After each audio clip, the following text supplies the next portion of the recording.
Hi, how's it going everyone? My name is not an avid gamer here. The name is self-explanatory. I am not an avid gamer. You can call me Chris, you can call me avid, you can call me whatever you like. As long as you don't call me anything derogatory, defamatory, or disrespectful, we are all good, we are all gravy. And today, welcome back to the second stream from my K-pop deep dive series where we go and choose a certain K-pop group, certain K-pop soloist, K-pop subunit. It doesn't really matter as long as they're K-pop related. We are going to explore it. Sometimes, as K-pop fans, we're here for the music, but sometimes we just stop at surface levels. But we can also enjoy some of the deeper cuts as well. This is also for me to encourage me to be like, hey, this group has a really nice discography from the title tracks. Let me explore them more. Last week for the first stream we did 101. I only know the name of one member in izone, and that's Sakura, because Sakura was the center in their Pick Me performance. I did not bother to learn anyone else's name. Planning on rectifying that today with this deep dive. I know with all the Produce 101 groups, they always had to have one somewhere in there. Brand consistency and all that. But I'm just like, we could have switched it up a little bit. Lay back and enjoy some izone. So again, we have K-Profile. Shout out to kprofiles.com. If I'm reading this information and the information happens to not true, this is all, I guess, alleged, except for the actual stuff, like their names. izone was a South Korean Japanese girl group formed by Mnet's Produce 48. Ah, yes. I also forgot about that. The people in Japan who do, I think, the AKB48, and if you don't know, AKB48 is a huge ass idol group in Japan, a very successful idol group in Japan with a graduation system. Like, they have upwards of 100 plus members, different subunits is from what I understand.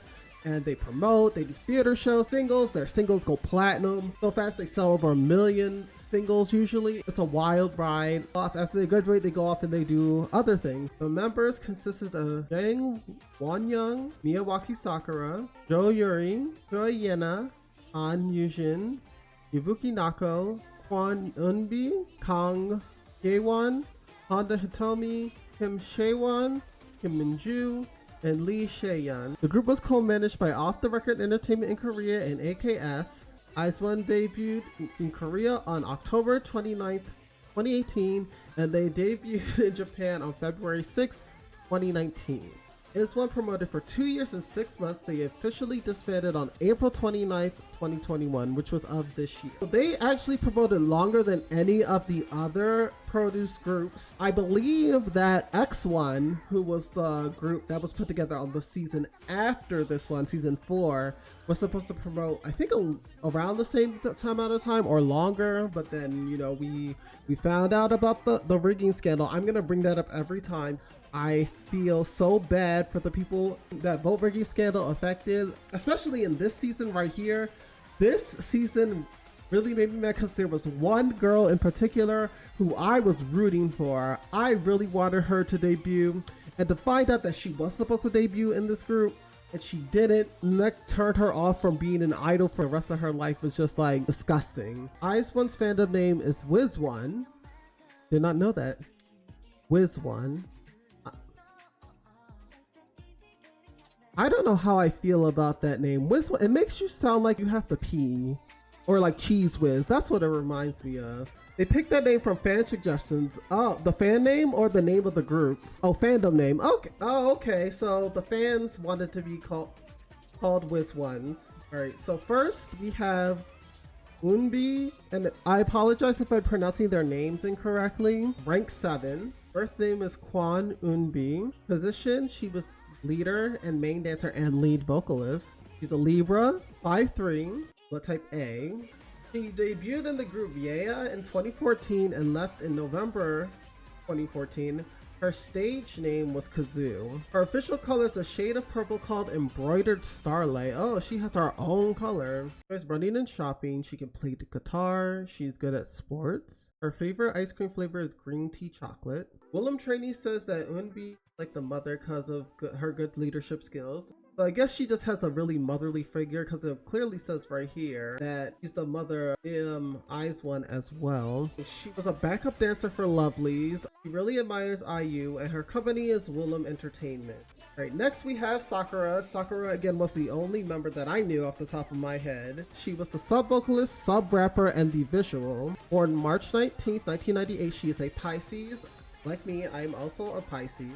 Blood type A. Sakura's official color is a shade of pink called Cherry Blossom Pink. Trained for 6 years and 11 months. Debuted in 2011 as part of the first generation of HKT48. She's currently under HKT48. She's sub-captain of, oh, they have a team. They have teams in all these subunits too. She enjoys video games, reading, watching movies, and acting, and she was a child actress and aspires to become an actress again. She sleeps with her eyes open. She's also part of Kami 7. The term Kami 7 describes the 7 most popular members among all 48 groups. Sakura was always in the upper ranks of Produce 48, and she was Produce 48's first center. On December 8th, 2021, Sakura launched her own cosmetic brand, Cran by Moloch. She's currently signed under EMI Records under HKT, still part of HKT48. I thought I heard a rumor that she was supposed to be debuting in some South Korean group though. Stage name is Haewon, of course. Birth name is Kang Haewon. She's the lead rapper. Why can't I speak today? Her position was lead rapper, sub-vocalist, and visual. She's a Cancer, 5'4", blood type B. Haewon's nickname is Innocent Rapper. Her hobby is watching animations and dramas. She can play the piano and guitar. She's a former Music K trainee, the former HYWY trainee. Prior to debuting with izone, she trained for 9 months. Her company is 8D Creative. Her name is Yena. Position main rapper, lead vocalist, lead dancer. She's a Libra, 5'3", and blood type A. She trained for 3 years and 5 months. Her talent is playing claw machines and playing games in general. Yena's favorite ice cream flavor is strawberry and chocolate. She's a big fan of Bora from the girl group Sister, RIP Star. She's a childhood cancer survivor. She had lymphoma and was told there's no chance of survival but miraculously recovered. Her family wasn't well off, so her parents had to sell kimbap every morning to be able to pay her hospital bills. Well, damn, alright. Good for her. A whole cancer survivor out here. She's a former Polaris Entertainment trainee, and she's friends with Lunas, Heejin, and Hyunjin, and she's currently signed under Yueha Entertainment, which is Everglow's agency, I believe. Next we have, okay, never mind, I lied. I didn't only know Sakura as the new Chaeyeon as well, because her twin sister is in ITZY, and they both be dancing their asses off. Main dancer, lead vocalist, and lead rapper. Capricorn, she's 5'5", blood type A. Trained for 4 years and 1 month. She's a former JYP Entertainment trainee, so I guess she was there with her sister at one point.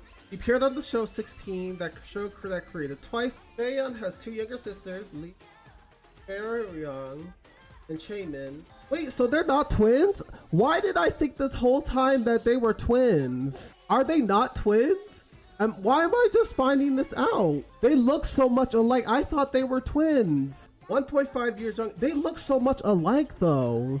She's extremely good at girl tip out. That I will give her that. She is an amazing dancer. She be dancing down in these MVs. Her favorite ice cream flavor is yogurt. Interesting. Currently under WM Entertainment, which is, if I'm remembering correctly, that is Oh My Girls and B1A4s. Next we have Chaewon. She was lead vocalist, lead dancer, 5'3", blood type B, trained for 11 months. Many fans think she looks like the female version of Stray Kids Felix. Hold on, give me a second. I kind of want to see this. Alright, so see, like right here, yeah, I can definitely see it right here. They definitely look like they could be siblings. Her favorite ice cream flavor is mint chocolate. She appeared in Golden Child's Let Me In MV. She's also featured on Mamamoo's Moonbyul's song Selfish during the Mama 2018 in Japan. She really admires Taeyeon, and she is also under Willem Entertainment as well as, is it Haewon? Was it Haewon who was under Willem? Yunbi, okay, or Unbi. Now we have Minju, who is rank 11, lead rapper, sub-vocalist, and visual. Birthday is February 5th, Aquarius, by 4, and her blood type is AB. She was a child actress for The Great Seducer. Her nicknames are Min Min, given by Krisha Chu. I haven't heard of Krisha Chu in a hot minute. It's been like 3 years or so since I've heard of Krisha. What is she doing? What is Krisha doing now? Her favorite ice cream flavor is chocolate. Minju is the best friend of the solos. Okay, that makes sense. They're besties. No wonder. You would think that her and Krisha are dating with the way that they keep mentioning her and all of her facts. She made a cameo in 18 season 2 and her company is Urban Works. Nako, who's rank 6, born June 18th, height 4'11". She is under HKT48. Her official color is a shade of blue called the Buki Sky. She trained for 4 years and 10 months. She can do ballet. She's known as the ace of the third generation. She had a concurrent position in AKB48's Team B from March 2015 to December 2017. She's the best at Korean in the Japanese line. She was the shortest trainee on Produce 48. She was known as the girl who ranked from F to A. So was she one of those people who climbed her way through the ranks and started from F and then ended up in the A rank? Nako said that if she was a boy, she would date Yena because she's charming. She's a fan of Twice and especially Jihyo, who is my bias at Twice. Mama was my bias, and then just watching Jihyo and my peripheral, she became my bias real fast. She be really out here dancing like the bills need to be paid in Twice. And she's currently under EMI Records, and she's still part of HKT48. So no, I guess no plans for her to go solo or to do anything else probably, or maybe she got her eyes one, but maybe she don't want to go solo, and maybe HKT40 is for her. All right, next we have Hitomi. Hitomi is another Japanese member. Oh, I didn't even read Homegirl's position, did I? Oh no, it didn't even did her have her? Yeah, she was the sub vocalist. Okay, her positions were lead dancer, sub vocalist, and sub rapper. She's born October 6th. She's a Libra, 5'2", and her blood type is A. Her nicknames are Strawberry Princess, Kai-chan, and Pang Hitomi, which means bread Hitomi. She is also in AKB48's Team B. She's also a part of their Team 8 as well. I need to really read up on AKB48 and all like the sub units and the team units and all that, because just reading it, I thought I kind of knew what I was talking about with AKB48, but reading these facts about them being part of teams and being center in teams and then being part of other teams, it's probably a really complex system. Her favorite foods are strawberries and gyoza. Her favorite Korean dish is stirred fried chicken. She enjoys watching cooking videos in her spare time. Hitomi said if she was a boy, she would date Yena because she's funny. Homegirl Nako said she would date Yena as well, and she's currently under King's record. So her name is Jo Yuri. She's the main vocalist, born October 2nd. She is also a Libra, 5'4", blood type AB. She trained for a total of 9 months. She enjoys singing, playing guitar, keyboard, and drums. Hates bugs. Also known for looking shockingly similar to IOI and current week member Choi Yoo-jung. I can see that. Like, I don't need to do a side-by-side comparison. She was an idol school contestant. Oh, okay. And she debuted in October with the single Glassy. I heard Glassy. I wasn't the biggest fan of Glassy, to be honest. But yeah, okay, we're gonna move on to Yujin. Was the lead vocalist and lead dancer, 5'7.5", blood type A. She trained for 1 year and 4 months. Her specialty are girls, hip hop, and piano. Her favorite ice cream flavor is green tea. Before appearing on Produce 48, she was already a well-known face for her appearance in a staff. She's the youngest participant on King of Masked Singer at 15 years old, and she signed under Starship Entertainment, which is Monsta at and formerly Sistar, RIP to Sistar, who are no longer with us. I have heard the Ivy debut song 11. A lot of people really loved it. Again, for me, it has elements of the song that I really like. I like the chorus, but I wish the song sounded more like the chorus, and I feel like I would have liked it a lot more. Okay, so here is Wonyoung, who ranked number 1. She's the lead dancer, sub-vocalist, sub-rapper, center, and maknae. So she had the most titles in the group. Trained for a year and 2 months. Her official color is a shade of pink called Candy Pink 10. Her favorite. What is up with all these people liking mint chocolate ice cream? Mint chocolate is the worst flavor. Is it the worst flavor? I don't want to be too brash. I don't think it's the worst flavor, but when I'm reaching for ice cream, like mint chocolate chip is the furthest thing that I'm reaching away from a mint chocolate chip ice cream. I'm going for a chocolate chip cookie dough. I'm going for a cheesecake. I'm going for vanilla. I'm going for, you know, Reese's. I'm going for everything probably except for rum raisin and butter pecan because I don't really like those. Enough of me hating on mint chocolate. Okay, her specialty is girls hip hop. She can wink 63 times in 30 seconds. On the show, the other trainees calmly complimented her body ratios. She was declared the center and ranked one of the group on her 14th birthday. She was 14 when she debuted. What was I doing with my life at the age of 14? I think I was in 9th grade. Yeah, I was a 9th grader in 4th grade. I mean, when I was 14, not 4th grade. What the hell? Currently a member of the group Ivy alongside Yujin, and she is signed under Starship Entertainment as well. I go back and forth on whether I like this particular pick me the best. It depends on the day. Like right now, I'm definitely reliving the first time I watched this on YouTube, and I was just like, yes. It was still pretty energetic as the 2 years previously, but I feel like it was a more refreshing feel. Because best believe that I was in the gym.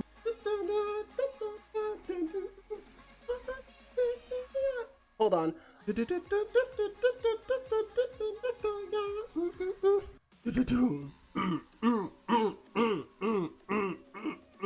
I will admit though, like this breakdown was not as strong as like the 2 previous years, but I still liked it.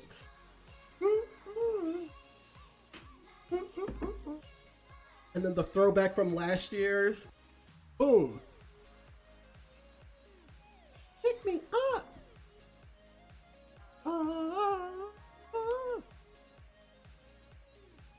Pick me up. Doom, doom, doom, doom.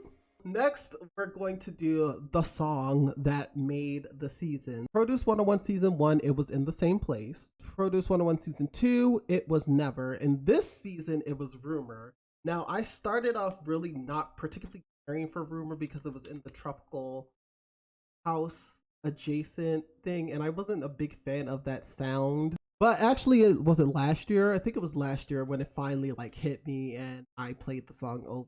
Again, the only thing I don't really care about with these performances is the reaction shots, but that's with all pretty, yeah, like these. That's it. That's it. I definitely need to learn Korean, so I'm not over here butchering the actual Korean or humming the song violently. Oh wait, that's the girl from Lightsome. I forgot that she was also on Produce. So I kind of want to show y'all the actual like the dance practice with the actual with some of the members. I feel like that's the version that I like the most. This might be I guess hopefully I'm using this word correctly. Hyperbolic. I think I'm using the word correctly. This may be hyperbolic, but for me, Vie Rose is one of the, if not the best debut song from a girl group. I have the plays to prove it. I have played Vie Rose 604 times since 2018. And I bet like 400 of those plays came from 2018. Yet 433 of those plays came straight from 2018. And then it kept going, and then I still listen to it, you know, occasionally, but I wore that song out. I really want to show y'all the dance performance, and I want to show y'all the dance performance from their Mama performance. I just love the arrangement of it so much, and they use part of the original choreography in there too. Hold on, let me make this bigger for y'all, because y'all need to see this. Y'all need to see this. Like, this song just makes me, everything about this is just so freaking tight and cohesive. It's also unhealthily obsessive how much I've watched this particular dance practice of this. The next song was Violeta. And I think this is the MV that really leans into their elegance concept, as we see the introduction of the jewelry and the very hyper feminine clothes. I also like that field of flowers scene. I wonder if that was like an actual real field of flowers. Yeah, she better walk. Treat this like your runway. Okay, I'm trying to look. I think those are fake flowers. They look like they're fake. I think that's my second favorite Swan song. I think they were supposed to have a comeback within that same year. They had to postpone it just a little bit longer. Released Fiesta in February. And I think this is probably like my least favorite Swan song. I mean, it's not a bad song. It just wasn't hitting the same to me. Because this song and like their very last comeback song sound very similar. I also don't like this particular part of the song because of that I guess I don't know what is that's like like a trumpet. Like Chaeyoung doesn't really have to do too much, but she definitely does.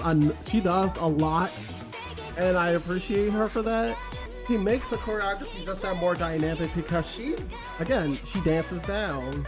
I've also been trying to like follow like what is the storyline behind this video. 101 had their little clear tape that got so much abuse, so I'm wondering if this one their group did too.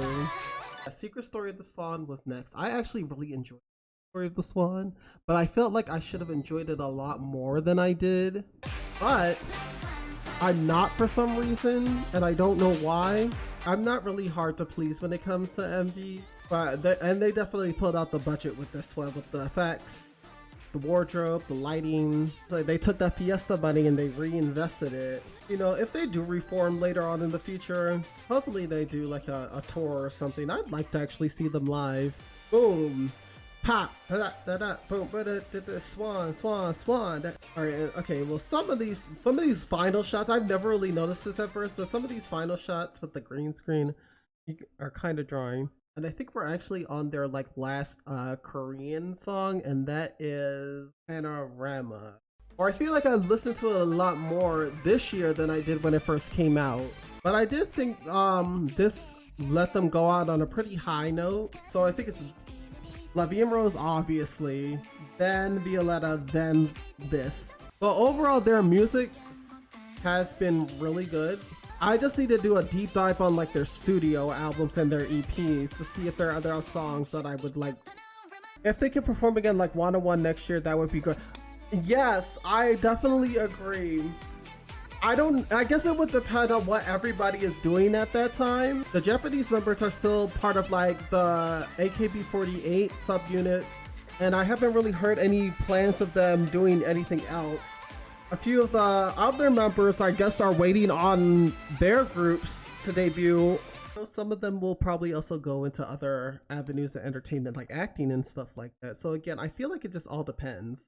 So again, overall, Swan has made the best music out of all the produce groups, to me at least.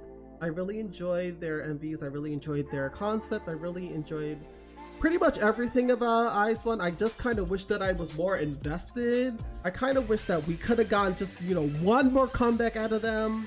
Probably one or two. Like, again, I feel like that voting scandal messed up some momentum there, but you know, what can we do? And they'll still be around for us to enjoy and to listen to. I will still be bumping Vie Rose probably until the day I die. Wishful thinking, maybe they will, you know, come back together next year. They'll give us a performance at the Mamas. But I think this is where I'm going to end the stream. But again, thank you for tuning into the stream. It's much appreciated. Hopefully you will be back. And have a good night. Bye.